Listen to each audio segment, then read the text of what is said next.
Mes salutations distinguées à tous. J'aimerais juste partager avec vous une pensée de quelques minutes. Que les erreurs des autres te servent d'instruction. Je répète, que les erreurs que les autres ont commises dans leur vie te servent d'instruction.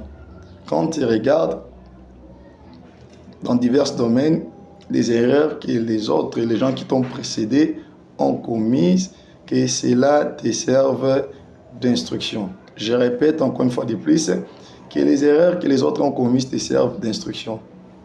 L'apôtre Paul dit dans le livre de 1 Corinthiens 10, il va évoquer un cas précis qui est le cas du peuple juif. Il va parler de ce peuple, quel était leur comportement durant leur pèlerinage, leur parcours dans le désert pour arriver à la terre promise, et quel était le châtiment que le Seigneur leur avait réservé par rapport à leur comportement. Il va évoquer des cas précis, des cas d'idolâtrie, des cas de l'impudicité, ainsi que des murmures.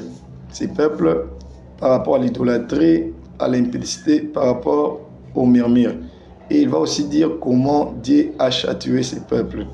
À la fin de son message de 1 Corinthiens 10, il va dire 1 Corinthiens 10, 11, ces choses leur sont arrivées pour servir d'exemple et elles ont été écrites pour notre instruction.